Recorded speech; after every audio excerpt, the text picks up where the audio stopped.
¿Cómo están? Ya estoy de vuelta, yo soy Blaquely Morales, este es el episodio 4 de ¿Se mueve o lo movemos? Antes de empezar quiero compartirles una convicción personal. Desde hace algunos años estoy muy cerca del activismo y de los colectivos ciclistas. Si escucharon el primer episodio sabrán que ahora soy cochista, pero espero regresar a la bici algún día. Sucede que tengo la hipótesis de que con más o menos conciencia todas nosotras, todos y todes nos estamos disputando la ciudad. Y el cómo nos movemos, cómo nos transportamos, cómo vivimos y cómo nos relacionamos en ella está en el fondo, en el meollo de esto que llamamos la vida cotidiana. Total que sin darme cuenta, o quizá de manera bastante natural, este podcast se está alineando incluso desde el nombre a la esencia de esa causa que ahora aglutina, además de los colectivos ciclistas, los colectivos de peatones, urbanistas, personas con discapacidad y en general ciudadanía interesada por vivir en un mejor lugar. Así que, de vez en cuando, nuestra conversación volverá a girar sobre este punto. Avisados están, ¿eh? Y ahora sí, mi invitada para seguir incomodando al status quo es una activista que se ha convertido en una de las voces con más peso para repensar la ciudad. Su nombre es Lois Muñoz y junto a ella reflexionamos. ¿Cuál es la narrativa que nos amarra al vehículo? ¿Cómo imaginar infraestructura que corrija el error humano en las calles? ¿Cuál es la lógica de los puentes peatonales con elevador? Lois plantea contundentemente una frase que quiero que se quede con ustedes y conmigo, por supuesto, de aquí en adelante. La velocidad no es un derecho. ¿Qué dicen? ¿Se mueve o lo movemos? Y entonces estamos en el episodio 4 de Se mueve o lo movemos y tengo como invitada a Lois Muñoz. Hola Blaquely, muchas gracias por la invitación. ¿Cómo estás, Lois? Bien, emocionada. ¿Emocionada? Emocionada porque siempre me encanta hablar de este tipo de cosas. Oye, a ver, pero primero, dime, tu nombre es Lois, ¿verdad? Sí, así, tal cual. Así, L-O-I-S. L-O-I-S. Oye, pero ¿tienes otro nombre o...? Sí, pero nadie lo debería saber. Ok. No, tengo otro nombre, me llamo Brenda Lois, pero el que más me gusta es Lois. Entonces, por eso, Lois. ¿Muñoz? Muñoz. ¿Y cuál es tu segundo apellido? Flores. Flores. Oye, es que siempre me llama mucho la atención tu nombre. O sea, creo que no soy el único, ¿eh? Lois, ¿por qué te pusieron así? Pues a mi papá le gustó el significado. Entonces, significa deseada. Órale. Soy la primera hija, entonces deseada. Entonces, soy la favorita de mi papá. Fuiste muy deseada en tu casa, entonces. Sí. Ándale, sí. Qué padre. Sí, está pero lindo. ¿en qué idioma o en qué...? Pues, o sea, como que no recuerdan mucho, es como la historia completa, solamente dicen que salió como de estos libros de nombres para bebés y que ahí lo vieron. Ok. Y aparte dijeron como, pues, o sea, más por el significado, ¿no? Ok, les hizo sentido. Oye, y tú eres de Puebla, ¿cierto? Es correcto. ¿Puebla o...? Puebla capital. Puebla capital. ¿Y tienes más o menos cuántos años viviendo en San Luis Potosí? Este año cumpliré 15 años. ¿Qué se siente? Pues es un número ya, o sea, ya es una vida, ¿no? Prácticamente. Para una niña de 15 años Sí, sería claro. una vida. Sí, yo creo que mi mamá lo nota más que yo, esta presencia aquí lejos de ella. Pero sí, o sea, digo, la paso bien. De repente tengo como mis crisis existenciales, ¿no? De qué hago aquí tan lejos. Y siempre me doy cuenta que es la bicicleta, ¿no? La que me mantiene aquí en San Luis. ¡Órale! ¿Llegaste por la bicicleta a San Luis? No, para nada. Yo llegué hace 15 años porque me vine a estudiar el posgrado. Y ahí fue donde empecé a utilizar la bicicleta como un medio de transporte. Me resistí mucho tiempo a entrarle al activismo de la bicicleta y cuando lo hice, pues ya, no hubo marcha para atrás. Entonces, cuando mi obligación de estar aquí en San Luis se terminó, yo elegí quedarme aquí para poder andar en bicicleta. Puebla es una ciudad muy distinta a esta. Tiene calles muy empinadas, una orografía muy distinta, pero también he visto que tiene una comunidad ciclista bien padre, ¿no? Sí, tiene también un municipio, o sea, Puebla ya creció demasiado, y entonces ya es como una zona metropolitana prácticamente, ¿no? Ya absorbió a 2 municipios que históricamente son ciclistas, ¿no? Que son San Andrés y San Pedro Cholula. Digamos como el equivalente a como aquí Soledad, ¿no? Que son, la característica es que las personas de esos municipios se trasladaban anteriormente en bicicleta hacia la capital. Entonces yo, por ejemplo, yo cuando era pequeña vivía en San Pedro Cholula, no recuerdo si era San Pedro o San Andrés, pero la casa donde vivíamos estaba muy cercana a la parada del camión. Entonces había un árbol y en las mañanas tú veías así, no sé, 50 bicicletas amarradas al mismo árbol, que eran las personas que llegaban a esa parada del camión para de ahí irse a trabajar a Puebla. ¡Órale! Ujú. ¡Qué interesante! Sí. Entonces, pues sí, o sea, Puebla, o sea, más bien San Andrés y San Pedro Cholula han sido históricamente ciclistas, ¿no? Y ahora, pues con todo este movimiento activista, pues ya tienen, algunas calles ya tienen sus ciclovías. ¿Y ya desde entonces tú sabías andar en bici o aprendiste aquí, en San Luis? O sea, no, sí sabía andar en bicicleta, ¿no? O sea, tuve mi bicicleta, ya sabes, la que te traen los Reyes. Okay. Mi papá me enseñó a andar cuando estaba yo en primero de primaria, lo recuerdo muy bien. Antes era como bicicleta con llantitas. Pero como que nunca la tomé, o sea, era como de domingo ir al parque, a veces, ¿no? Andar en bicicleta, pero nunca como medio de transporte. Como medio de transporte fue hasta aquí en San Luis Potosí. Y eso fue, o sea, ya, o sea, primero era como para ir a la rodada, ¿no? Incluso ni siquiera yo tenía bicicleta, me la compré mucho después. Ok. Ok. Y, pero a ver, decías hace rato que te resististe mucho tiempo a entrarle al activismo de la bicicleta. ¿Por qué? Porque, bueno, yo me moví para acá para hacer un posgrado y entonces eso te requiere mucho tiempo, ¿no? Y yo sabía que si le entraba al activismo, que yo iba a querer estar ahí, ¿no? O sea, como que me iba a entregar a eso. Entonces yo decía, no, yo tengo un compromiso. Y por eso no lo hice. Y en octubre, justo en octubre de 2015, noviembre de 2015, me invitaron a un congreso, que era el congreso de la Bicired, que fue en León. Me dijeron como de, no, pues nosotros vamos a ir. Yo dije, pues suena bien, ¿no? O sea, quiero tomar este puente, porque era un puente, quiero tomar este puente. Y me fui. Y ahí, o sea, como que mi cabeza estalló. O sea, ya no hubo manera de echarme para atrás porque, o sea, lo que yo vi ahí me llenó el corazón. Y dije, de aquí soy. Ok. Ok, y a ver,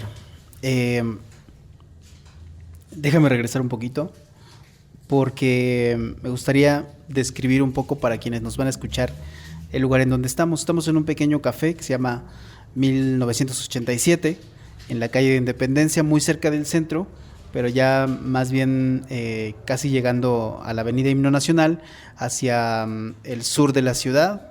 Estamos enfrente de un ventanal en donde vemos los coches pasar, cosa que me parece muy simbólica y muy representativa. A mí el ruido, te decía hace rato en este podcast, no me hace ruido. O sea, sí me hace ruido pues porque puede ser un poco incómodo para el que escucha, pero trato de que el ambiente se vuelva parte del contexto y del propio podcast. Entonces, ver los coches pasar, ver la gente, escuchar el ruido de este contexto, me parece muy importante describirlo y remarcarlo para que pues nos ubiquen también en el tiempo y en la forma y en el lugar en el que estamos platicando. Sí, no, o sea, que además, digo, o sea, justo el ventanal que describes, pues está muy práctico, ¿no? Estábamos en otra mesa y nos cambiamos y ahora tenemos de frente este ventanal en donde se ven todas las dinámicas, ¿no?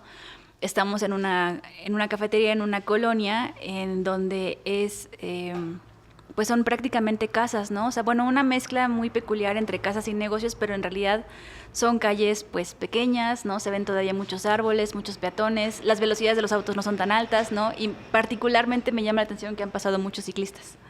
Entonces, Sí, o sea, ¿sí los has visto? Sí. De hecho, o sea, siempre como que me llama la atención como ver, o sea, cuáles son como, o sea, en qué condiciones va a cruzar, ¿no? Así como de, sí, no viene coches, o como de, ahí hay un bache, tiene que verlo, así, ese tipo de cosas. Okay. Uh-huh. ¿Cómo fue tu conexión con la bici, Lois? Yo creo que fue a partir de que me compré, o sea, como te decía, primero me compré como la bici para ir a la rodada, ¿no? Y era una bicicleta muy bonita, de montaña, blanca, con rosita. Estaba preciosa, la verdad. Y después, pues ya como que uno empieza a tener como amistades, ¿no? Así de que, ay, no, que ahora estas están de moda. Y me compré una fixie. Y una bicicleta fixie es una bicicleta de piñón fijo. Es decir que, o sea, cuando tú pedaleas una bicicleta, o sea, los pedales, o sea, en cualquier momento te puedes detener y los pedales se quedan estáticos y hay un engrane en la parte de atrás que es el que se queda rodando. Una bicicleta tipo fixie se llama fija porque justo están fijos los pedales con el engrane trasero. O sea, todo el tiempo la rueda y los pedales están conectados y entonces no puedes dejar de pedalear. Incluso son los mismos pedales los que te ayudan a disminuir la velocidad o frenar. O sea, dicen, no es tal como una contrapedal, sino el mecanismo es diferente. Están pedales y la rueda de atrás. Entonces, esto de que no puedes dejar de pedalear te obliga a ser muy consciente de la calle, ¿no? Yo te decía del bache, porque tú tienes que calcular con tu fixie que no vayas a pegar, por ejemplo, en los topes o en las boyas, porque te puede desequilibrar completamente. Entonces, creo que ahí fue como la conexión, porque aparte en la bicicleta vas muy consciente de todo, ¿no? O sea, de lo que huele la ciudad, ¿no? De la temperatura, de todo. Entonces, creo que experimentas de una manera muy diferente la ciudad en una bicicleta, pero más en una fixie, que te obliga a estar 100% de tu concentración ahí. Ok. ¿Y cómo te decidiste? Bueno, me dijiste hace rato que fuiste a un congreso, que ahí dijiste, de aquí soy. En ese momento, ¿cuál fue tu primer movimiento decidido para integrarte al activismo? Dices que primero te compraste una bici para ir a la rodada. Estamos hablando de la rodada nocturna de los jueves. Sí, de vida sobre ruedas. La ruedas. mítica rodada de los jueves de vida sobre ruedas. Empezaste ahí, ¿no? En Vida sobre Ruedas. Sí, empecé ahí hace 15 años. Fueron ellos los que me invitaron al congreso y es que este congreso fue espectacular porque además lo organizaba la Red Nacional de Ciclismo Urbano, mejor conocida como la Bicired, que además, o sea, son todo este grupo de personas que son también unas apasionadas de la bicicleta y que se han metido en estos temas por puro gusto, ¿no? Por puro amor al arte, amor a la bicicleta y con un nivel de organización y de profesionalización que a mí me sorprendió, ¿no? Porque, o sea, yo te decía, yo estaba en un posgrado, ¿no? Y entonces yo decía, es que no le piden nada a un congreso académico, ¿no? Y además, o sea, incluso yo sentía que lo superaba, ¿no? Porque un congreso académico, pues tú sabes, ¿no? Que existen ya como ciertos recursos, ciertos patrocinios, o sea, cierta expectativa. Y aquí no, o sea, aquí la gente estaba poniendo 100% su tiempo voluntario, habían ellos gestionado esos patrocinios, entonces a mí, o sea, yo decía, me estalló la cabeza y así lo siento, ¿no? Porque, bueno, no sé si la cabeza o más bien como el corazón, ¿no? Que me llenó muchísimo el ver a tanta gente apasionada haciendo ese tipo de cosas y no es por una causa individual, ¿no? Sino una causa colectiva, entonces así, ahí me enamoré. ¿La bici te atraviesa?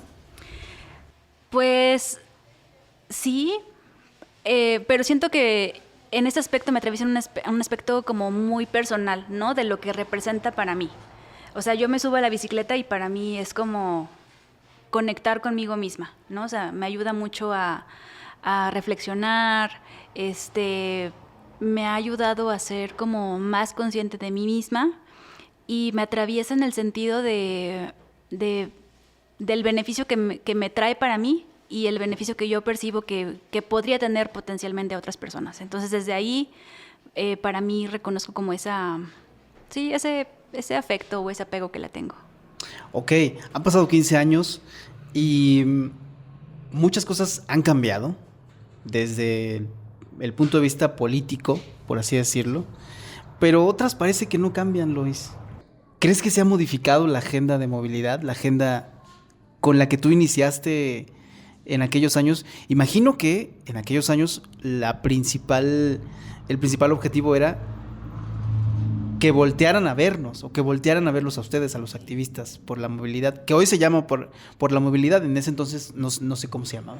Sí, no, o sea, ha cambiado muchísimo, ¿no? O sea, yo sí diría que a lo mejor no lo vemos tangiblemente, pero sí como en el trasfondo. Y el ejemplo más claro que yo veo es que ahora ya tenemos una ley general de movilidad y seguridad vial. Y para mí es como el punto clave, ¿no? Porque eso es como la herramienta más grande que tenemos los ciclistas o los activistas de la movilidad ahora para defender nuestra causa, ¿no? Y me llena mucho, siempre que hablo de esos temas de movilidad, me llena mucho como contar toda esa historia, ¿no? Porque justo esta ley de movilidad fue impulsada completamente por la ciudadanía, por los activistas de la movilidad, porque lo que tú decías, ¿no? O sea, parece que avanzamos y a la vez no avanzamos, porque cada vez que los activistas de cualquier ciudad del país se acercaban a pedir condiciones de seguridad, ¿no? Ya sea infraestructura o modificación de reglamento de tránsito. Para empezar, creo que no había como una homogeneidad en el discurso de decir, o sea, de conocer, ¿no? ¿Qué es lo que deberíamos estar pidiendo? Número uno. Y número dos, que siempre había como esta resistencia, ¿no? Como de sí te pongo una ciclovía, pero la hago como yo quiero. O, híjole, no te la voy a poner porque no hay recursos. Y era como de, bueno, pero vas a hacer una calle nueva, ¿no? Ahí ponen la ciclovía. Y siempre era como de, pero, ¿no? O sea, como muchos pretextos, ¿no? Y aunque de repente, o sea, el proteger la vida, que eso es lo que se está pidiendo, parece muy lógico, como que, o sea, no estaba en la ley. Y tú sabes que cuando quieren ocupar la ley a su favor, ahí es donde nos damos cuenta que efectivamente no existían las herramientas legales para defender, pues sí, o sea, el que ocupáramos tanto las banquetas como las bicicletas en la calle de una manera segura. Entonces, la ley es un cambio de la noche a la mañana, ¿no? El tenerla. Entonces, por eso sí, como que parece que no avanza, pero a lo mejor sí está avanzando muy lento, ¿no? Porque esta fue una lucha de más de 15 años, ¿no? Porque cuando yo entré, pues ya había gente que había estado mucho tiempo antes, ¿no? Pero sí, o sea, esta modificación a la ley, que además, si lo piensas, o sea, es como, bueno, están a hablar con los tomadores de decisiones, ¿no? Pero que o sea, cuando te acercas con ellos y cuando les platicas tu tema y cuando más o menos los vas convenciendo, elecciones y cambian y hay unos nuevos y entonces otra vez tienen que empezar de cero, ¿no? Y esa es como esta lucha constante. Y ahora que estoy con el tema de Ley Santi, me doy cuenta que, híjole, convencer a la gente está bien cañón, ¿no? Porque de repente son como muy, como que se niegan al cambio, ¿no? Entonces... Una breve pausa para contexto. La Ley Santi es una propuesta de ley ciudadana de movilidad y seguridad vial para el estado de San Luis Potosí. Roberto Josué Rodríguez Santiago, Santi de cariño, es otro activista del colectivo Derechos Urbanos que vivió un siniestro de tránsito en febrero del 2024, donde sufrió graves consecuencias, pero reafirmó su convicción de exigir una ciudad que sea capaz de tolerar el error humano. Pronto abordaré esa historia con más profundidad. Sigamos. Imagínate, o sea, yo siempre digo como de, o sea, ¿puedo decir groserías? Sí, adelante. Como de, no mames, o sea, cambiaron la Constitución,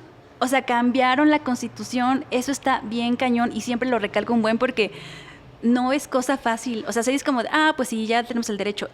Aparte, México es el primer país del mundo que reconoce el derecho a la movilidad como un derecho constitucional.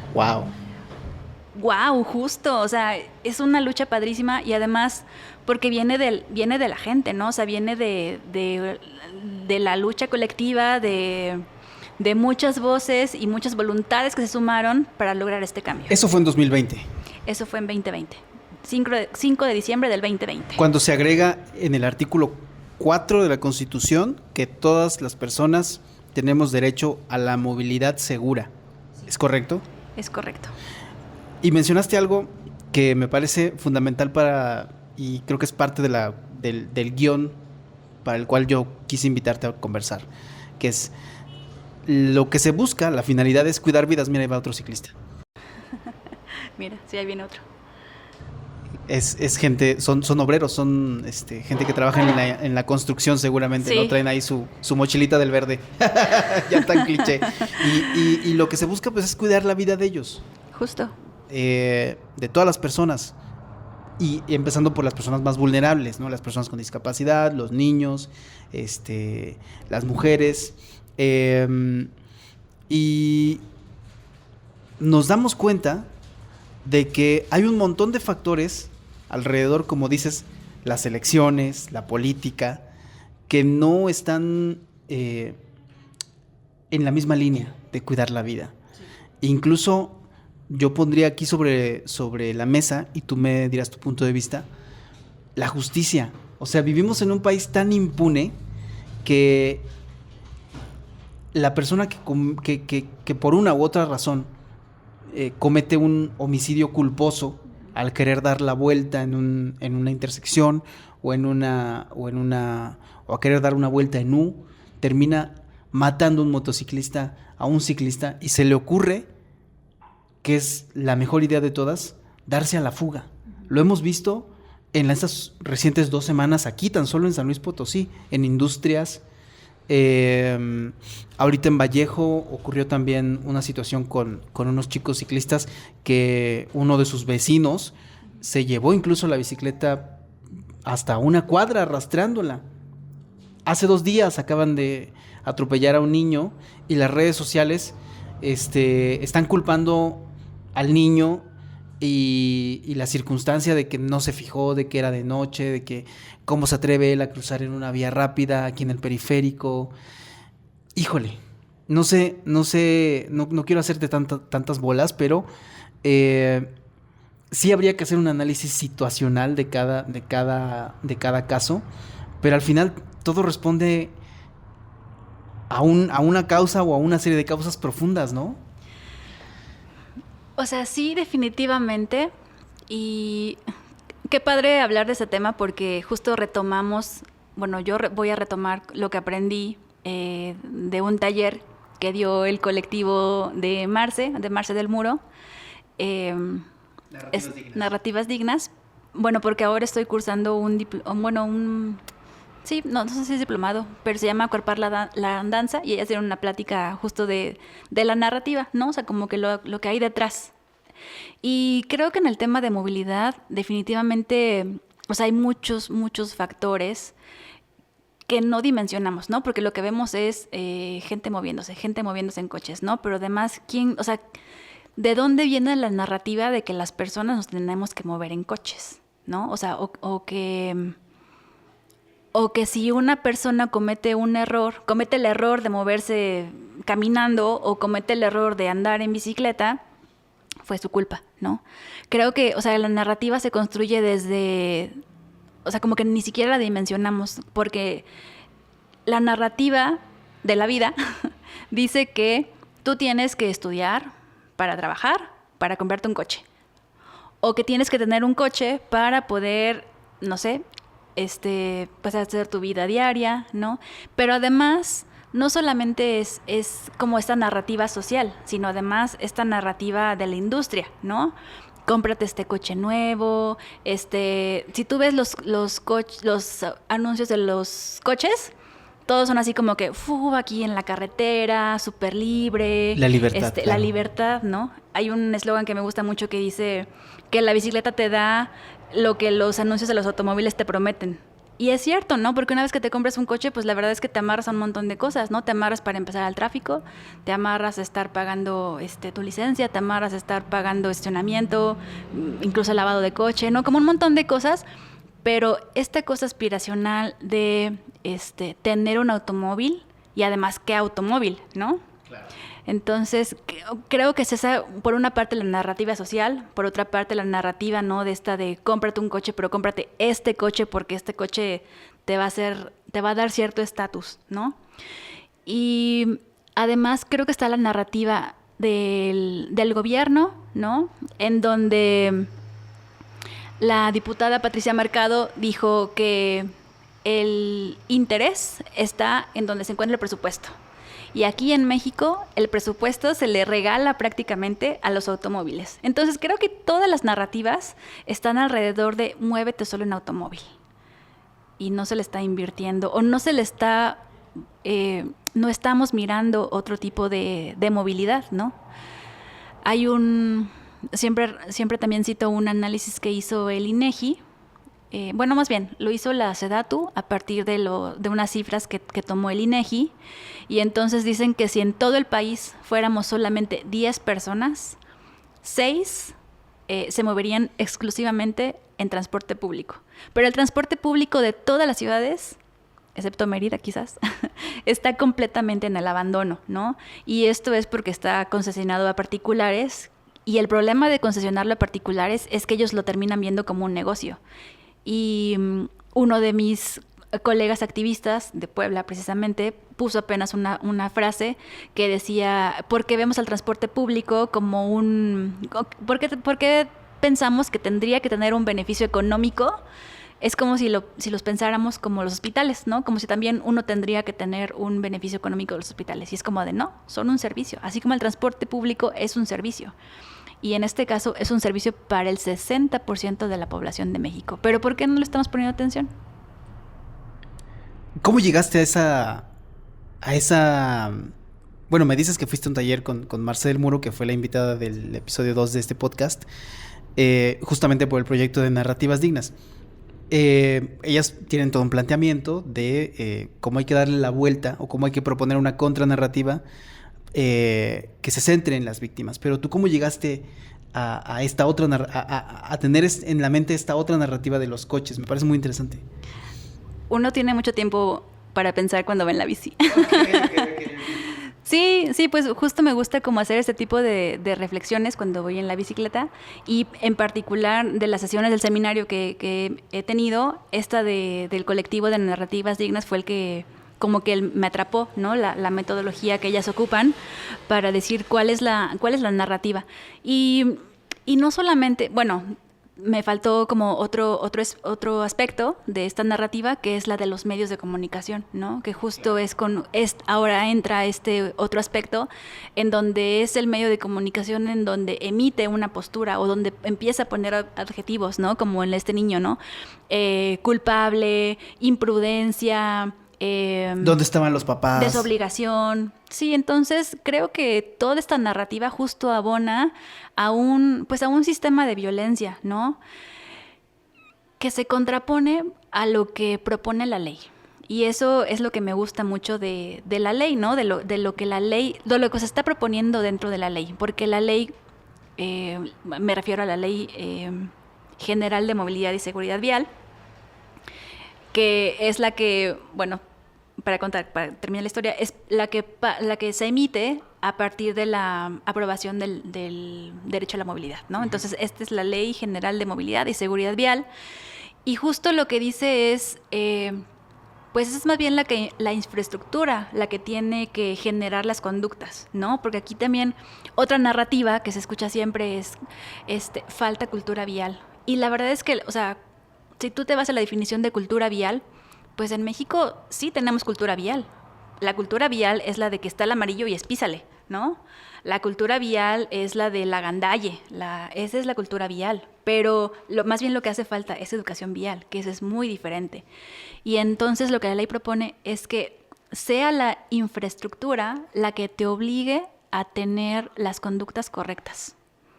Es decir, si yo voy en mi vehículo en Salvador Nava a 180 kilómetros por hora, es porque puedo, ¿no? O sea, puede haber un letrero por ahí que diga velocidad máxima 60 kilómetros. Chiquito. Ajá, chiquito, y que además esa velocidad jamás lo voy a ver, ¿no? En cambio, si la infraestructura me obliga a través de dispositivos, ¿no? Por ejemplo, cámaras de fotomulta o la reducción del ancho de carril, que sea menor, eso me va a obligar a mí a disminuir la velocidad. Y un ejemplo, aprovechando que estamos ahorita tan cerquita de Himno Nacional, un ejemplo fue justo Himno Nacional cuando se puso la ciclovía de Himno Nacional, ¿no? Si tú te acuerdas, yo te decía que yo antes vivía por este rumbo. Cuando yo me moví en bicicleta de aquí hasta Camino a la Presa, no existía esa ciclovía. Existían nada más los 2 carriles que están ahora y el carril para estacionarse. Entonces, cuando en ese entonces el INPLAN propone hacer la ciclovía, lo hace reduciendo el ancho de los carriles. Okay. Entonces, cuando el INPLAN lo propone, lo que hace es también, una manera de justificarlo es midiendo la velocidad que tenían promedio los automóviles. Y era, me parece que de 65 kilómetros por hora, okay, que, bueno, es un poco elevada, ¿no? Y había muchos accidentes. Entonces, cuando ponen la ciclovía, lo que hacen al redistribuir la calle es justo hacer los carriles un poco más estrechos. Y nada más con eso se redujo un promedio de 15 kilómetros por hora la velocidad de los automóviles. Entonces, esa es una manera indirecta de pacificar la velocidad de los automóviles. Ok.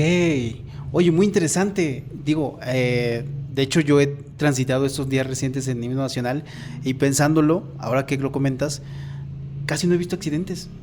Sí, en otras vías que de hecho han sido modernizadas, entre comillas, recientemente, como por ejemplo yo vivo allá por Beanaya y llegaron las vialidades potosinas, este proyecto municipal, a repavimentar y hacer las calles todavía más adecuadas para la velocidad.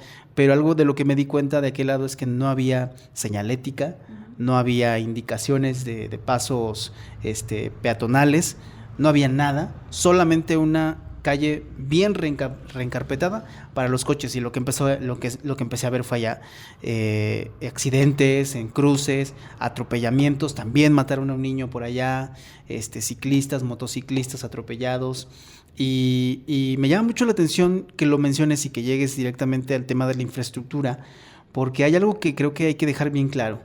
La infraestructura, según he escuchado en otros activistas como Santiago, Roberto, el que inspiró la ley Santi, por así decirlo, la infraestructura debe tener la capacidad de tolerar o de corregir el error humano. Correcto. Ahora lo acabas de explicar gráficamente. Sí, ese es un ejemplo muy sencillo y sí, o sea, no hubo una campaña de baja la velocidad, no pusieron 50,000 letreros, o sea, esa fue una manera indirecta de disminuir la velocidad. Otra que me gusta mucho, que también como que hace alusión a que la solución tiene que venir desde el diseño, es la ciclovía de Carranza. Por ejemplo, piensa cuando vas circulando en la ciclovía de Carranza y recuerda cómo está, qué es lo que ocurre cuando pasas por una parada de camión. O sea, vas circulando y tú ves, por ejemplo, a 10 metros la parada de camión. Entonces, el carril para ciclistas se hace más estrecho, te obliga a subir por una rampa porque está delimitada por 2 topes y bueno, al subir como esta rampita, que es justo donde está la parada del autobús, te obliga a disminuir la velocidad por 2 condiciones. Número 1, también porque el carril se hace más estrecho, y número 2, porque tienes que bajar la velocidad para poder subir a la lomita esta, ¿no? Otra cosa que hacen es que ponen estos postes delimitadores, que tampoco nadie dice, peatón o persona que está esperando el camión, tú ponte de este lado, ¿no? Porque inmediatamente cuando las personas te ven que vas circulando, se mueven hacia la dirección que está protegida por estos volardos, ¿no? Entonces, ese es otro ejemplo de cómo la solución viene desde el diseño. En este tipo de paradas, no hay una instrucción directa de peatones van de este lado, ciclistas de este lado, baja la velocidad. Es el mismo diseño el que te está diciendo quién va para qué lado y cómo te tienes que comportar. ¡Wow! Pero a ver, eso implica entender hasta incluso la naturaleza humana, ¿no? Tú eres arquitecta, ¿eres qué? ¿Eres urbanista? No, yo soy ingeniera ambiental. ¡Ándale! Siempre pensé que eras arquitecta, fíjate. No, yo soy ingeniera ambiental. Pero el posgrado lo hiciste en el hábitat, ¿no? No, mi posgrado lo hice en ecología y biología molecular. ¡Wow! Biología molecular. ¿Hay algo de entendimiento humano ahí? Pues muy filosófico nada más. Ok, pero para el diseño, quiero decir, sí tiene que haber un entendimiento de cómo funcionamos los humanos, ¿no? ¿Para el diseño de las calles? Sí. Ah, ya, sí, claro. Sí, no, definitivamente. Que además voy a retomar el tema de la ley porque justo te decía que hace 15 años no sabíamos qué pedir, ¿no? O sea, como que no sabíamos si la ciclovía que nos estaban dando estaba bien, estaba mal, pero a partir de esta ley que se emite, pues se emiten un montón de reglamentos, y una de las cosas que también se escriben o se ponen así como en papel es la norma oficial mexicana 004 de la SEDATU.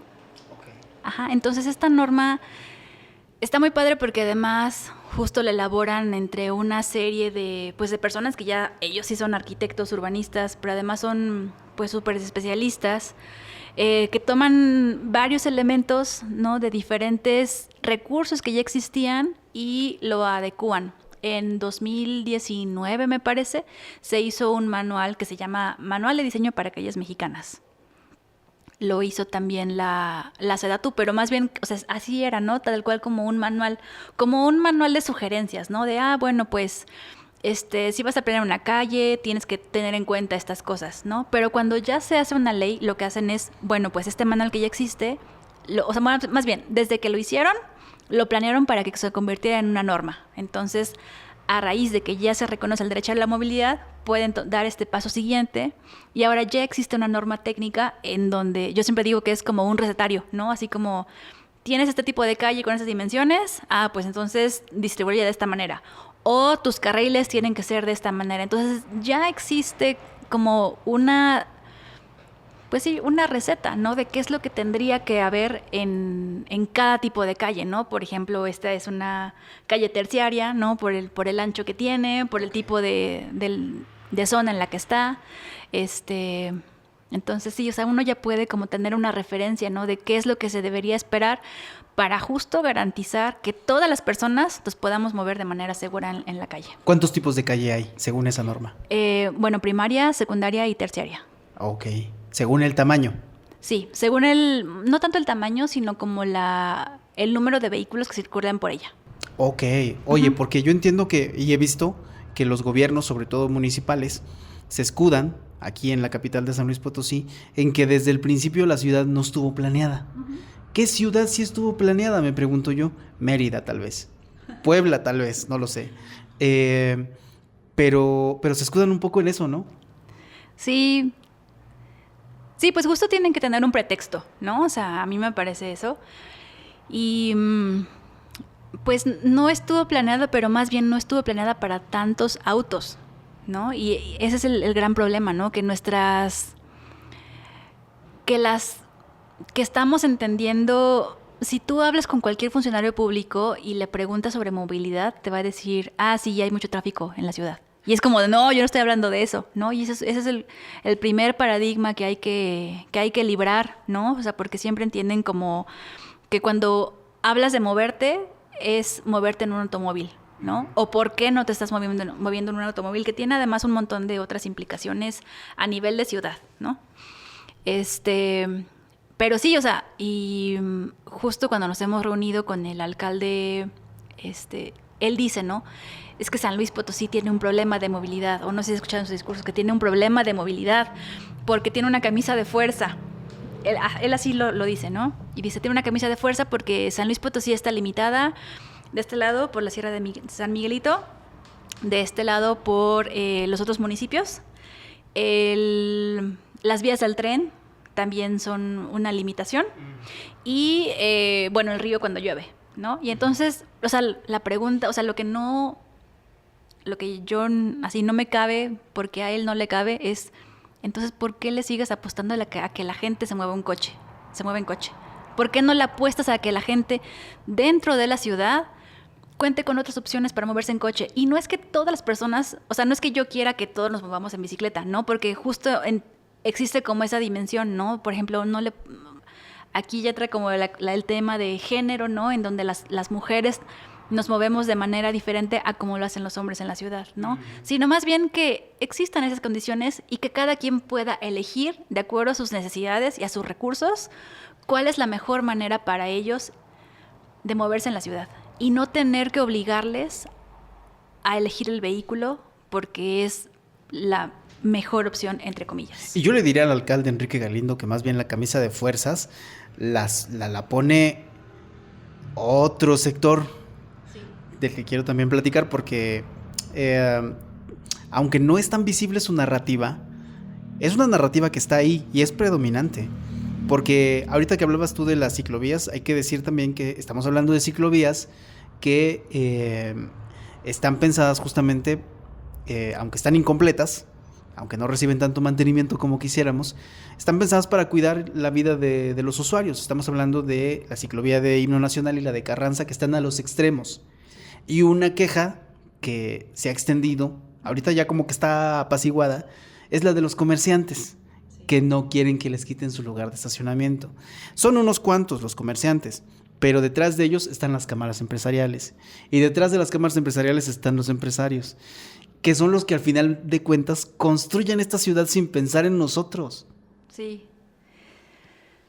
Sí. Sí, o sea, porque justo ahí es donde la narrativa crece y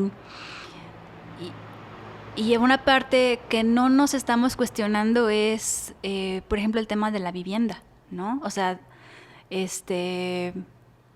se han cambiado muchos reglamentos para construir vivienda cada vez más lejana, ¿no?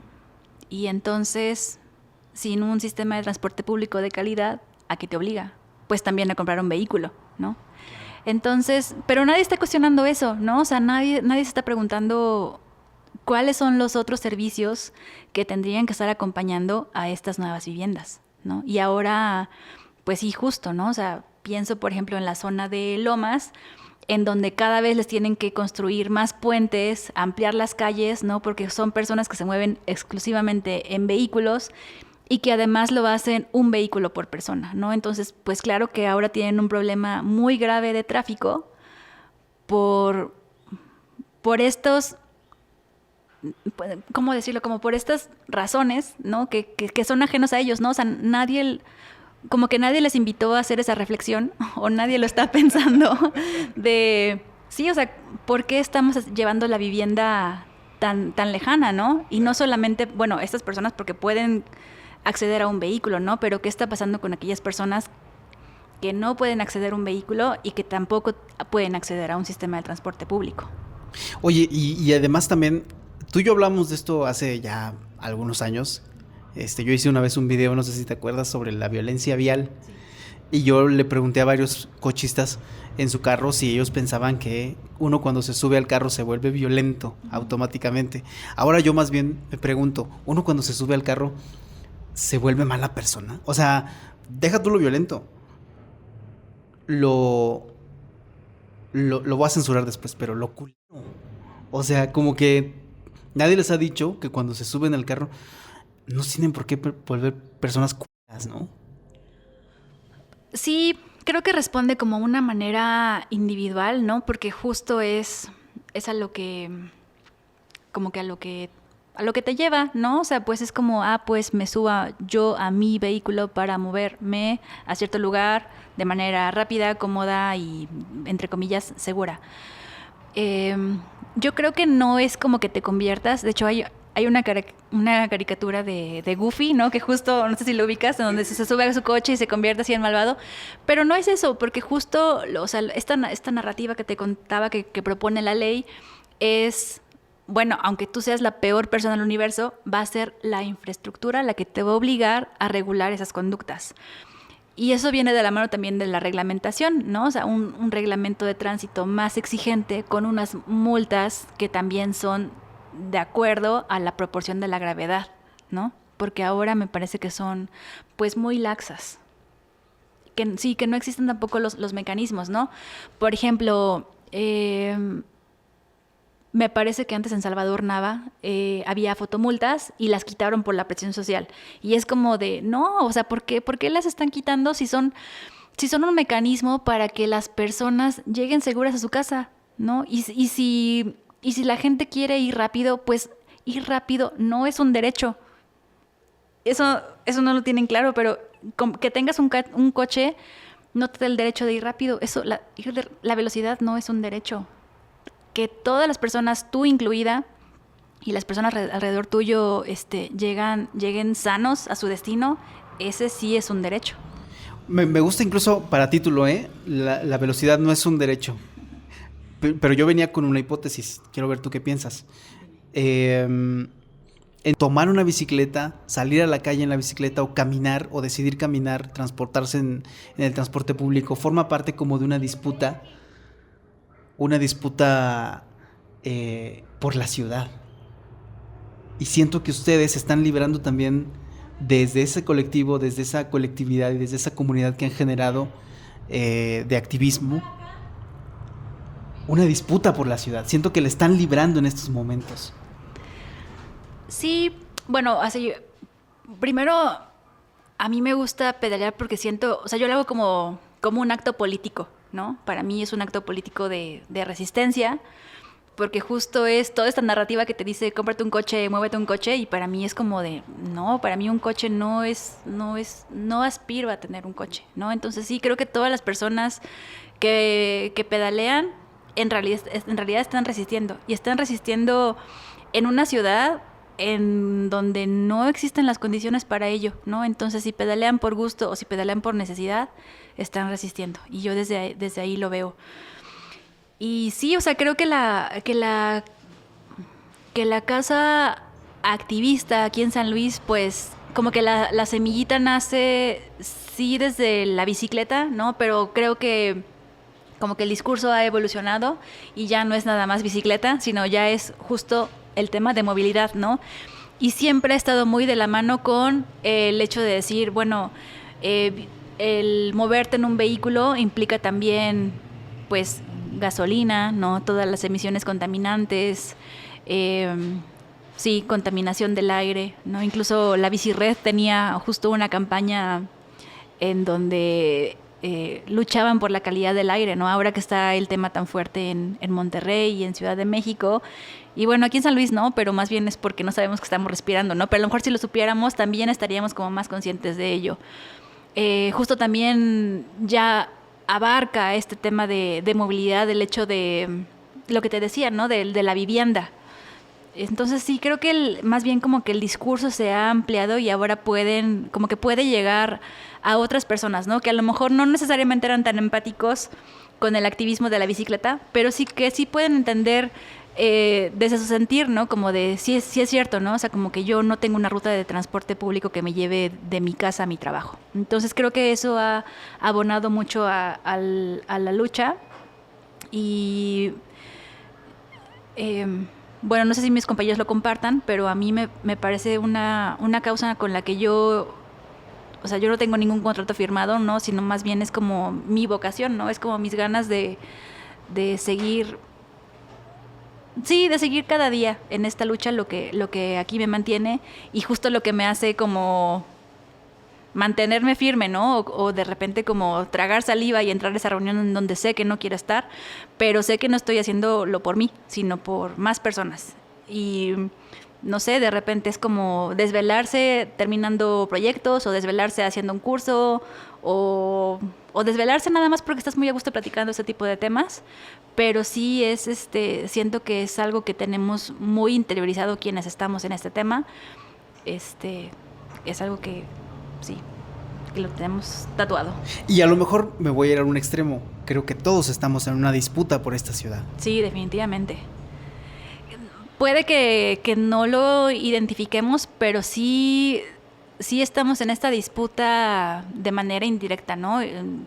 Sí, o sea, aquí, las colonias que sufren por agua, por ejemplo, las mamás, ¿no? Que de repente no tienen los recursos necesarios para llevar, o los recursos de seguridad para llevar a los hijos a la escuela. Cada uno de nosotros, ¿no? Cuando caminamos por la calle de nuestra casa a la tiendita y que la banqueta está todo horrible, es esa misma lucha, ¿no? O sea, esa lucha que además creo que no sabemos que estamos en ella a veces, ¿no? O sea, hasta que la reconoces y la identificas es como de, ¿cómo que yo tengo derecho a una banqueta que sea ancha, que no tenga postes, que no tenga hoyos? Y ahí es donde empieza como tu despertar en esta lucha. Y sí hay frentes, porque incluso el que defiende el coche también se está disputando la ciudad. Sí. A mí me llama mucho la atención. Justo en Puebla hubo un ejemplo de unos estudiantes de la Universidad Autónoma que peleaban por un paso a nivel en una avenida, que es una avenida súper violenta, porque son así de que muchísimos carriles, velocidades muy altas. Sí. Y entonces los estudiantes querían aunque existe me parece que existe un puente peatonal, ellos decían, es que yo no quiero subir al puente, o sea, mi derecho a la movilidad me dice que yo tengo que tener un paso a nivel. Entonces se organizaron, hicieron una marcha, cerraron, no sé si unas horas, pero cerraron esta avenida Atlixcayotl, se sentaron con la gobernadora, hablaron, y bueno, afortunadamente, ¿no? Se dieron y ahora ya van a tener su paso a nivel.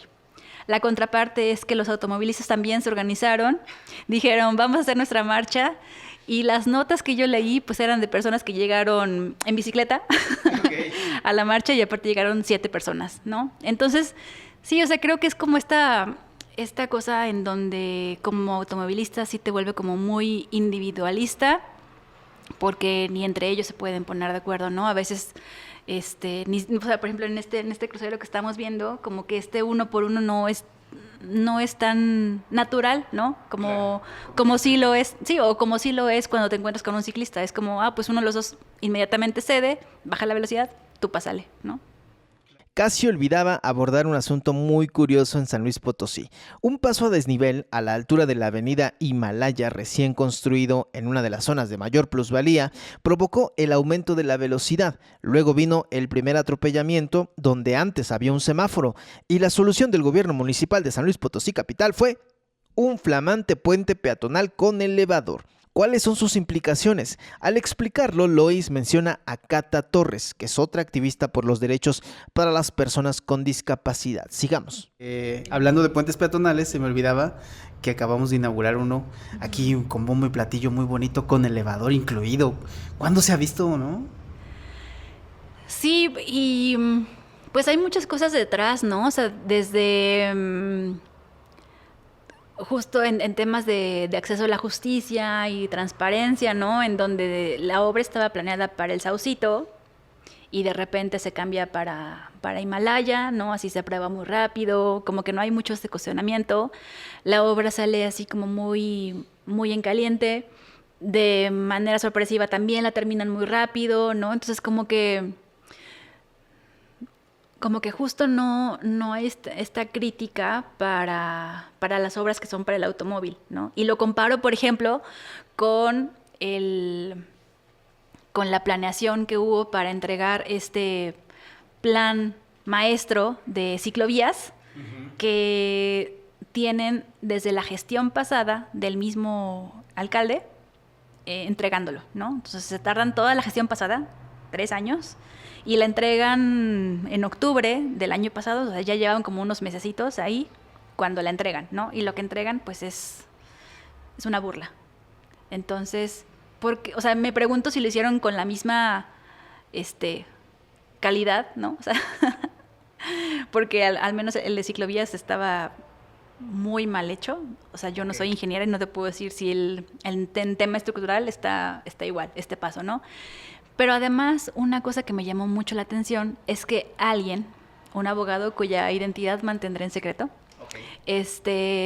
me dijo que se puso a revisar este tema de normatividad y vio que antes la avenida tenía cierta velocidad permitida.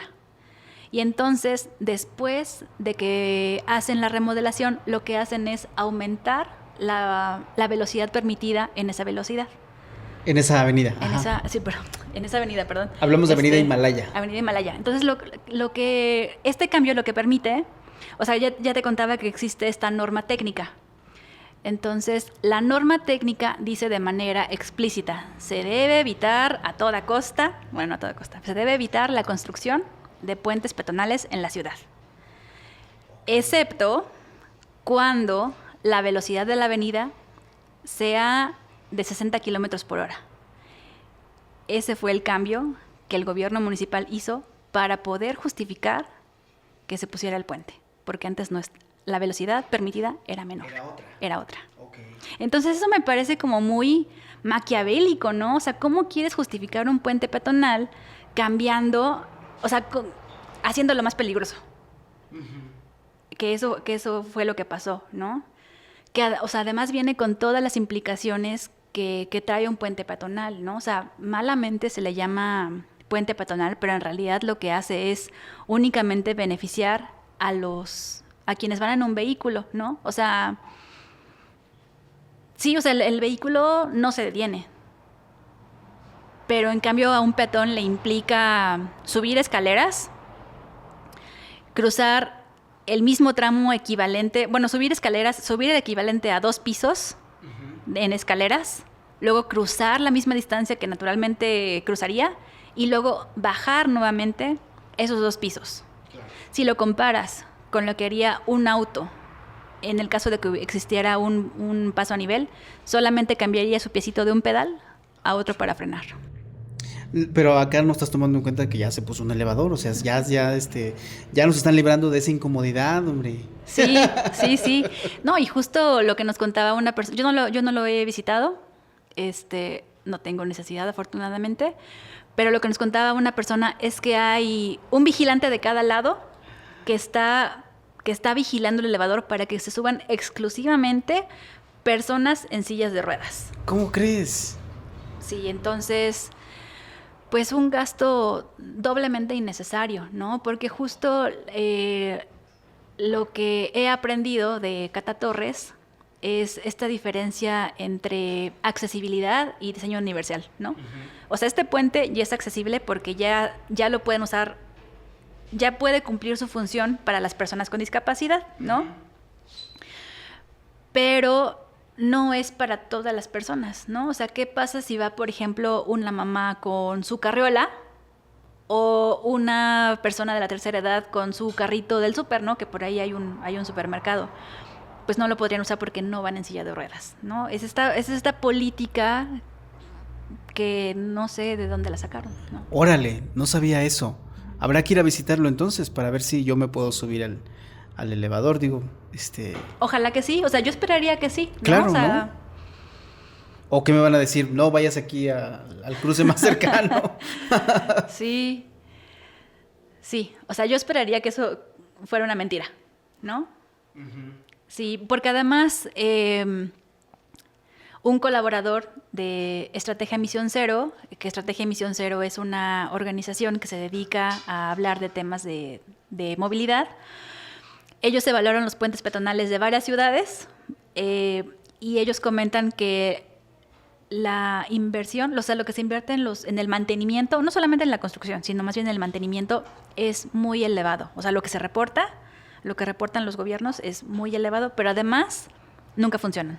Entonces, pues vamos a darle siempre el beneficio de la duda, ¿no? Esperando que sí sea, ¿no? Porque de repente piensan que los activistas queremos que todo falle. Y no es cierto, o sea, pues la verdad es que, o sea, si está, bueno, pues al menos que funcione, ¿no? Pero si no lo está, creo que sí está muy mal, ¿no? Porque desde antes sí nos acercamos con el gobierno y sí le dijimos, esta no es tu mejor opción, no lo hagas. ¿Qué te proponemos? Un paso a nivel. Entonces, bueno, pues ya. Ay, Dios mío. Pues, híjole. A mí me gustaría ir al meollo de este asunto, pero no quiero sonar tan radical. O sea, el tema al final de cuentas creo que tiene que ver con pues el capitalismo. Sí. Saqué mi carta más fuerte. Es el capitalismo, ¿no, Lois? Siempre es el capitalismo. Sí, siempre es el capitalismo, pero también, o sea, y no nos podemos salir de él, pero creo que hay otras formas de habitar dentro del capitalismo, ¿no? Y una de ellas es siempre desde el acompañamiento, ¿no? Desde la ternura. Creo que este movimiento se mantiene a través de justo de las conexiones, ¿no? Y una cosa que me gusta reconocer en esto que decías que es que nada cambia, ahorita caigo en cuenta que es importante reconocer esos espacios, ¿no? Porque antes, hace 15 años, la prensa, no existían esos espacios, ¿no? O sea, cuando la prensa nos entrevistaba siempre tomaban algunas frases, ¿no? Para poner lo que ellos querían. Y afortunadamente ahora ya existe un grupo de periodistas, ¿no? Que están tomando el tema, tú incluido. Más bien tú siempre has estado, ¿no? Pero ahora ya hay otros, ¿no? Que se están sumando.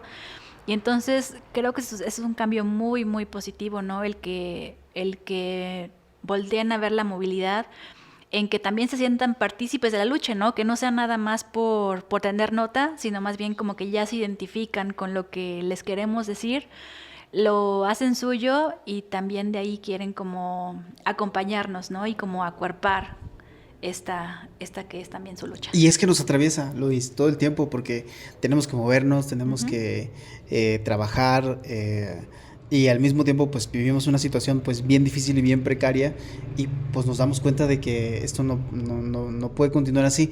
Fíjate que algo que pensaba y que platicaba también con Víctor de Pedaleando, es que como las causas, hay activismos, mejor dicho, que están como vacíos de causas, ¿no? Como que cuando algo te atraviesa, inevitablemente vas a hacer algo por ello, ¿no? Sí. O sea, ningún activismo surge de la nada. Pienso en las madres buscadoras, sobre todo, ¿no?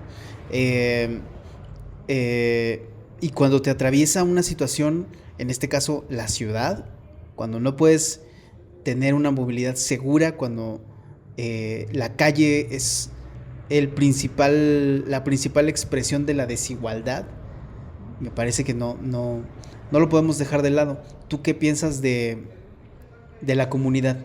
¿Cómo se hace comunidad desde la perspectiva de Lois Muñoz? Porque he pensado mucho en esto, perdón que te... Sí, no, dale. Es que he pensado mucho en esto por un cuestionamiento personal. O sea, el gremio periodístico, por ejemplo, al gremio periodístico le cuesta mucho trabajo ponerse de acuerdo. Siempre estamos con muchos egos, siempre queremos ser los mejores y nos tienen compitiendo para repartirnos migajas. Y en general me gustaría que este podcast también invitara a eso, a la generación de una comunidad entre profesionistas, entre oficios, entre gente común, entre ciudadanía. No pongámonos adjetivos, solo gente, solo personas. Pero al mismo tiempo me topo con mi ego y me doy cuenta de que tengo que despojarme un poco de lo que soy para poder entender al otro, a la otra edad, a la otra, y unirme a ella cuando puedo, porque ya también aprendí a escoger mis batallas y a despojarme un poco del complejo del héroe. No todo lo voy a resolver, no todo lo puedo resolver solo, y es más bien como mi punto de inflexión. Necesito a mi comunidad y creo que todos necesitamos a nuestra comunidad. Entonces me gustaría que, para cerrar y agradecerte por supuesto la colaboración y la charla, que nos dijeras tu perspectiva sobre la comunidad. A lo mejor no cómo generarla, a lo mejor no cómo gestionarla, no una sugerencia, no un consejo, sino tu reflexión. Uy, es la pregunta más difícil de todas. ¿En serio? Sí, yo creo que sí, porque híjole, no sé si puedo identificar cómo, o sea, cómo, pero, o sea, se me ocurre como número uno, a través de la sinceridad, ¿no? O sea, como... Sí, o sea, yo, por ejemplo, te decía que yo, o sea, no tengo un contrato firmado, ¿no? O sea, lo que quiero decir con esto es que, o sea, esta es mi causa, ¿no? Y yo me entrego a ella, o sea, como pongo mis recursos, mis capacidades, mis conocimientos, porque me gusta, ¿no? Y sí, porque me apasiona. Y creo que he logrado ser la comunidad, pues siendo sincera con otras personas, ¿no? O sea, como mostrando desde esa sinceridad de decir, yo quiero que esto sea no solamente para mí, sino para ti también. Y entonces como que desde ahí te encuentras con otras personas, ¿no? En donde también puedes reconocer que esas otras personas están buscando lo mismo, que a lo mejor, espero, lo estén buscando también en las mismas condiciones, ¿no? O sea, como desde la generosidad, ¿no? Desde que no sea nada más ahora para él y para mí, sino para más personas. Entonces, sí, creo que desde una entrega sincera, sí, como soltando un poco el ego, no necesariamente buscando como el reflector, sino más bien pensando en que esto que tú y yo podamos hacer sea para más personas. Recuérdanos a qué organizaciones y a qué colectivos perteneces actualmente. A derechos urbanos, Derechos urbanos, nada más. nada más. Ok. Y pedaleando, que a veces me adopta. Pedaleando, que es una sola persona, pero somos todos. Pedaleando somos todos. Sí. Gracias, Lois. Muchas gracias a ti, Black Kelly. Hasta la próxima. Bye, bye. Nota al margen. Caminando por el centro, Lois, después de la entrevista, consideró pertinente mandarme un último audio hablando de accesibilidad. Y me pareció muy interesante cómo una cosa que observó se conectó casi de manera automática con mi hipótesis, la disputa de la ciudad. Escuchemos. ¿Qué onda, Black Kelly? Oye, ya me acordé de una cosa que te quería contar, pero hasta que no caminé por el centro no me acordé. Ayer en la mañana inauguraron aquí en el centro histórico el proyecto que hicieron de accesibilidad para personas invidentes y débiles visuales. Y entonces justo me llama la atención que en el discurso de inauguración del alcalde dijo que ahora San Luis, o sea, que después de este proyecto San Luis se iba a convertir en un referente turístico para las personas con,